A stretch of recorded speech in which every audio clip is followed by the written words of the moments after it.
At Manhattan University, a graduate degree is not out of reach. You'll gain real-world skills, credentials employers value, and connections to New York City's top companies. Choose from their new Master of Science degrees in Healthcare Informatics, Digital Marketing and Analytics, Business Analytics, or Financial Analytics, all built around hands-on learning and industry partnerships. Graduate ready to lead, not just work. Take the next step at manhattan.edu/graduate. Manhattan University. Lead the future. Listen, all you New Yorkers.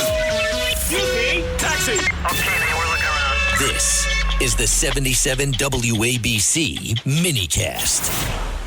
Ellie Cohanim served as Deputy Special Envoy to Monitor and Combat Anti-Semitism at the United States Department of State underneath President Trump in that first administration. Now she's a TV superstar. I love her work. I think she's terrific. Ellie Cohanim. Ellie, good morning. How are you? Hi, Sid. Good morning. I am doing great in this historic time that you and I are talking. It is a historic time, but I was happy to hear the president say yesterday that looks like this war is winding down unless the Iranians really make it impossible to get the oil through the Strait of Hormuz or do something really stupid. It looks like he'd like to end this thing sooner than later, like very soon. In fact, I saw Hegseth say today may be the biggest hit yet. It reminds me of like a fireworks show. You know, July 4th, what happens? You come out with a big bang, which we did. Then you get 5 minutes of just nice fireworks. And then at the very end, they blow the thing up big. We may be getting that today, according to Pete Hegseth. And hopefully, if the Iranians really don't do anything stupid, this thing could be over in the very near future. Yes?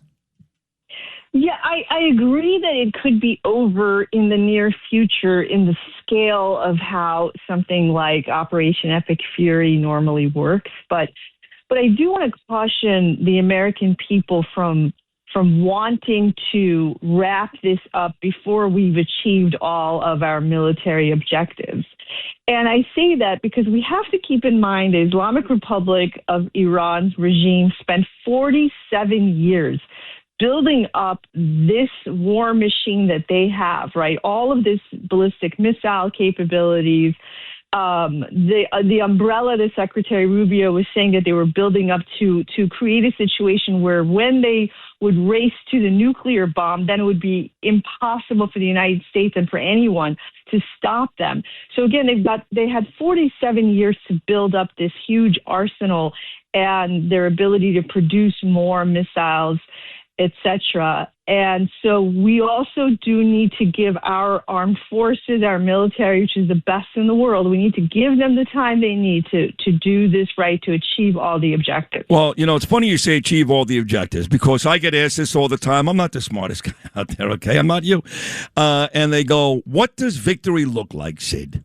And I got to be honest, I don't know. I mean, I guess if we wipe out their ballistic missile capabilities and all their launchers, if we make sure they can't enrich uranium, if we knock off 6 or 7 layers of their leadership like we've done already with Khomeini, his son is going to be next. So there's a bunch of things I know that we need to do and a bunch of things we've already done, which is great for us in Israel.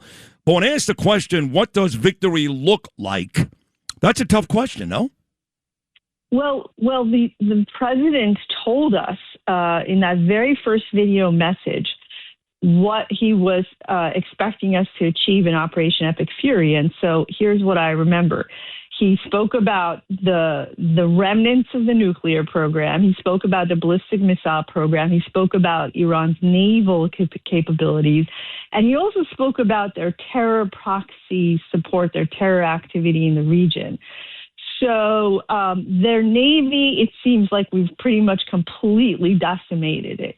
Their ballistic missile and drone capabilities, we're getting there because I think in this press conference Pete Hegseth, Secretary of War, just had right now, we saw something like they've taken out about 80. Their Iranians are shooting something like 80% less, 90% less than they have been. I think that number. I believe it or not, that number is up to 92%, Ellie. That's a big number.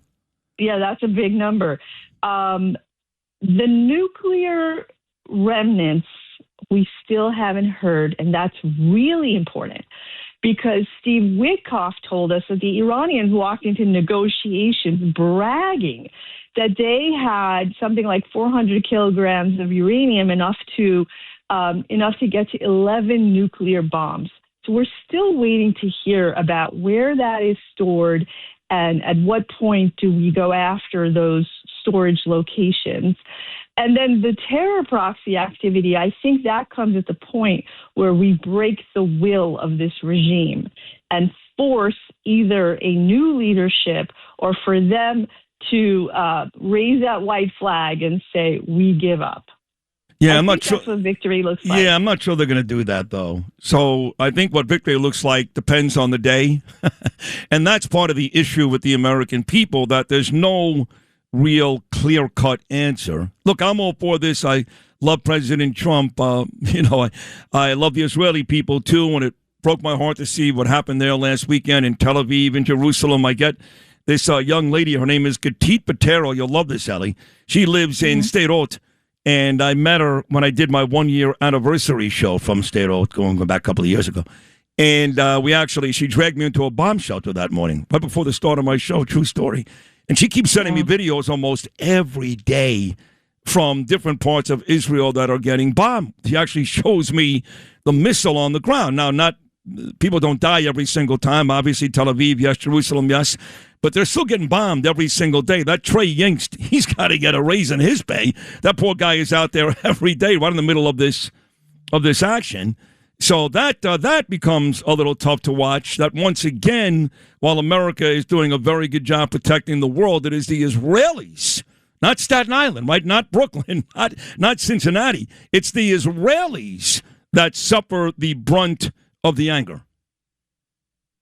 Yeah, absolutely.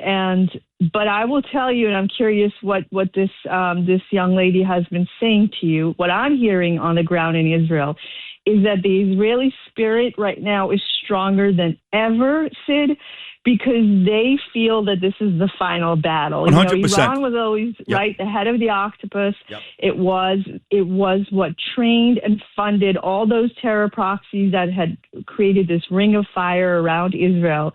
And so the Israelis know this is it. They're finally taking out the enemy number one. And I think the entire region right now, because every Gulf Arab country and Azerbaijan and Turkey have been targeted by the Iranians right now. So the entire region understands this is a lunatic, madman terror regime. And everything that they had been warned about the regime is proving to them every single day about how, in fact, crazy they are. They are not a rational nation-state actor. And so everybody, I think, is looking towards that victory, Sid, and said, look, I got to tell you, I'm more optimistic than you. I think that we are going to crush this regime. I just believe that by the time President Trump decides that he is ready to end this operation, the Iranian regime is going to be on their knees. No, I agree with that. I just want to make sure it happens sooner than later. It's nice because we were talking about boots on the ground a couple of days ago, and I was watching Caroline Levitt with Maria Bartiromo on Sunday, and she said, listen, the president never says no to anything. You got to weigh all your options. I'm going, oh, no. That's where I'm going to draw the line here. I don't want boots on the ground in Iran. So that was just Sunday. So I'm with you. Again, nobody has more confidence in Trump than I do, and I love him. And I do think it will end the way you're saying it will. I just want it to end sooner than later. Now, you're right about the Israelis. I talk to them on the ground every day. Alex Trayman, you know him well, Ellie from JNS.org, and Yuta Honigman. They were texting me from bomb shelters last weekend when it was still really hot and heavy. And I said, what is this like for you guys? And they said, it's okay. To your point, they do finally see the light at the end of the tunnel. They do finally see the end of the war. So you've nailed it, Ellie Cohanim. The Israeli people are thrilled. But it does beg this question. You brought up the other Arab nations. What is Iran thinking? A lot of those nations condemned the United States and Israel for doing what they did. And then Iran started bombing them. And they still are. Like Dubai. Like, what are they thinking? Sid, what they're thinking is that if they were, and they've been particularly targeting the energy sites of these Arab countries, what the Iranian calculation has been is that they're going to cause an international energy crisis and raise energy prices so high that the Arab countries will pressure, that they will call President Trump and say, okay, we need to end this. But their calculation has been wrong because, first of all, they have proven again that they're a madman regime to everyone. Secondly, everything I'm hearing is that, in fact, the Arab countries are calling President Trump and asking the president to finish this operation to its end because they understand that there can be no longer this regime in power. And then thirdly, in terms of the energy crisis, so look, we got to give President Trump credit again for making the United States an energy exporting country. We certainly here at home have enough energy for our own use. And so there is an international repercussion. But just yesterday, we saw the markets crazy reaction. It had energy prices, oil prices had gone up significantly. President Trump says a few statements and it goes back down. So I think also what we're seeing is that a lot of what's going on is psychology and people being spooked in the markets, and everyone needs to kind of calm down and also think about long term when we secure Iran, when we turn Iran from a terrorist regime to a stable and normal country, you're talking about energy security for generations. This is Greg Kelly. Donate now to Toys for Tots, which works year-round. Go to toysfortots.org. Toys for Tots supports children in need throughout the year with programs like the Toys for Tots Literacy Program. Established in 2008, it has provided over 63 million books to disadvantaged children. The Toys for Tots Literacy Program is committed to providing disadvantaged children with direct access to books and educational resources that enhance their ability to read and communicate effectively. Go to toysfortots.org.